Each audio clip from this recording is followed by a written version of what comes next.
South Africa is one of my most favorite countries, and it's probably one of the best places to explore if you want to experience Africa. We've now introduced the e-visa for Nigeria. 2020 was the first time I actually came down here, but Coronavirus.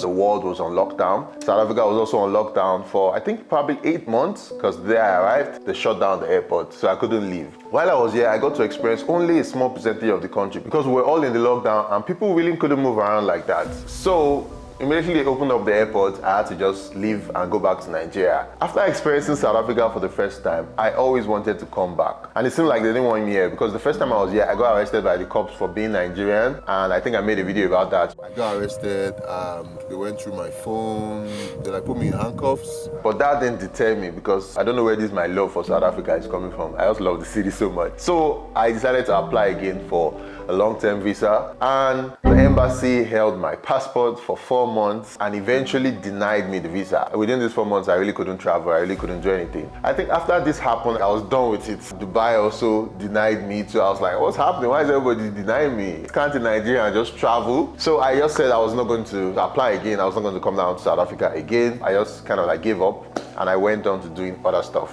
Fast forward 2 months and I received a DM from South Africa's tourism saying that they wanted me to come down to experience South Africa, all expense paid. I've been doing YouTube for the past 4 years and nobody has ever given me an all expense paid trip. Even as much as I've been doing a lot of travel content, I've never worked with a travel brand. So they had seen the videos I had done the first time I was here, and now they wanted me to come down here and do it again. But this time they were going to sponsor everything.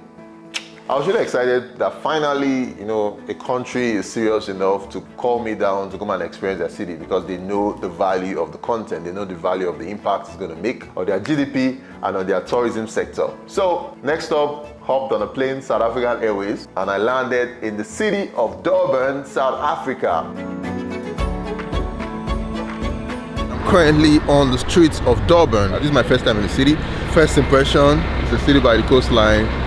Really beautiful. The first time I was in South Africa, all I experienced was Cape Town and Jozi. So now I was going to experience Durban with you guys. Whenever I travel, I'm always looking for the best ways to save money. So most times I go on Airbnb and look for the cheapest. That tab at the top, I just put it on cheapest to rank from lowest to highest so that I can get the cheapest option. But on this trip, we're staying at the Southern Sun Hotel, which had an amazing sea view. And I was like, oh wow, I don't stay in all these kind of very luxurious hotels. I go and stay in hostels. So it was really fun. And yeah, on arrival at the hotel, checked into the room, very comfortable hotel. It had an amazing rooftop. And I think this is also one of the best hotels in Durban. On arrival in Durban, we heard that 2 weeks ago there was serious flooding and a lot of people lost their lives. May their soul rest in peace. So Durban is a coastal city in South Africa. It's not talked about as much as Johannesburg and Cape Town because obviously those are the 2 most traveled places in Africa. But it's also really beautiful. It's a coastal city, so there are lots of coastal activities to engage in. Durban has a lot to offer too, and in the subsequent videos I'm going to be sharing more about Durban with you. But let's jump right into the main reason why we're here. The theme of today's travel is Africa's Travel Indaba, and it is about stories, your success. There's an event called Travel Indaba, which is the biggest travel event in Africa. And this was the major reason why South Africa Tourism called us to come down here. What happens at Travel Indaba is different tour companies and different travel agencies and anybody that is in the travel space or in the tourism business across Africa come down here to come and experience tourism in Africa. We had Botswana, we had Namibia, Congo, a lot of countries across Africa all came down here to showcase, what they had in their country. So tour parks, game parks, hotels, food, culture, kind of like Expo 2020 that happened in Dubai, but this one was majorly for people in the travel space. I didn't see Nigeria there, Sha. I don't know why they were not there. But I looked around, I did not see Nigeria. Nigeria, where were you? Why were you not at Travel Indaba? Okay, let's just continue, Sha.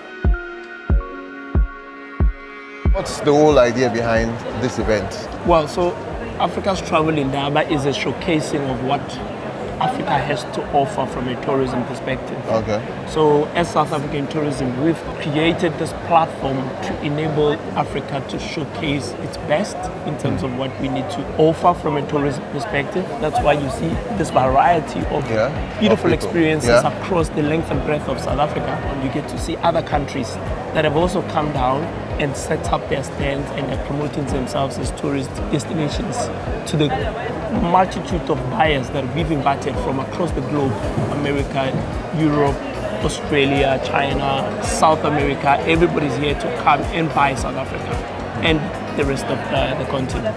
What are some of the things that you feel like South Africa is also doing to help encourage tourism? If you look around you, you're seeing the experiences that if you were to come to South Africa, this is one of our regions. This is the Eastern Cape as an example.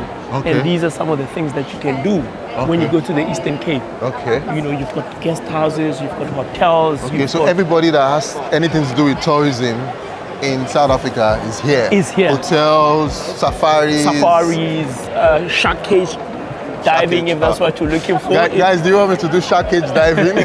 I don't think I want to do that yet. So if that's the kind of thing that you're looking for, we've got it here.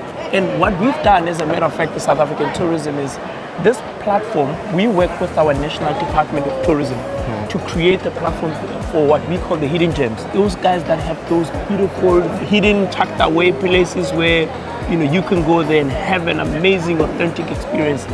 We bring them here and we make sure that we profile them, and then people are able to find and book them and go on holiday.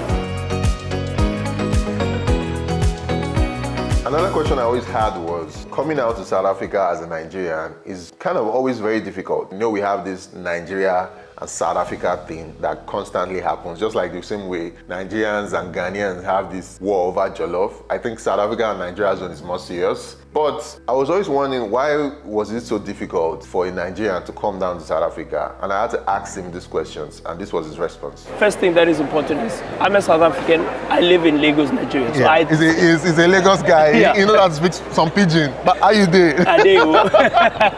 Okay.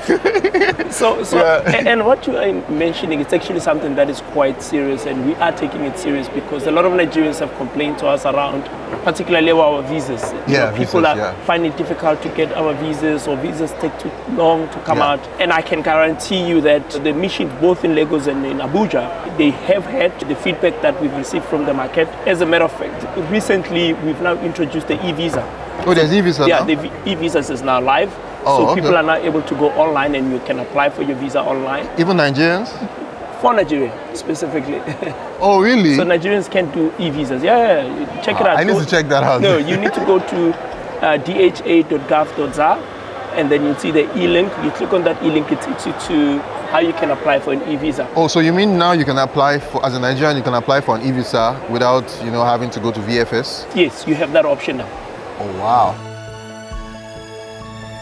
When I started making videos, I used to look at a lot of foreign YouTubers, and I saw how they were collaborating with brands and tourism boards and travel companies, flying them down to the countries, and they were making content. But I had been making content for over 4 years, and I've not worked with any Nigerian travel brand. I've been making videos in Nigeria, about Nigeria, for a very long period of time. I've reached out to a lot of them. I've reached out to many travel companies, but none of them have ever decided to sponsor my trip. Despite the fact that I've been making all this content, spending a lot of money, traveling across the world, showcasing the beauty and positivity of all the countries in Africa. I was really excited, and I'm really happy that finally I got to work with a tourism board. It shows the people who are actually serious about promoting tourism in their country. It shows the people who are serious about using tourism to boost their GDP, because with events like this and with bringing now a lot of content creators to come and experience a city, it boosts tourism in that country. It helps promote the positive image of that country. Also, as somebody who is constantly traveling, most of my trips are usually done alone, but for the first time I got to travel with a lot of amazing friends like Wodemaya. You have to pay me for putting the camera on me. Viviana Keze, Stella Chanelli, Sassy Funke. I'm sure all these faces are people you've seen on TV. Also, Anita, who is a popular celebrity in Ghana. It was really amazing, and it was really awesome to have my friends and travel across the country with them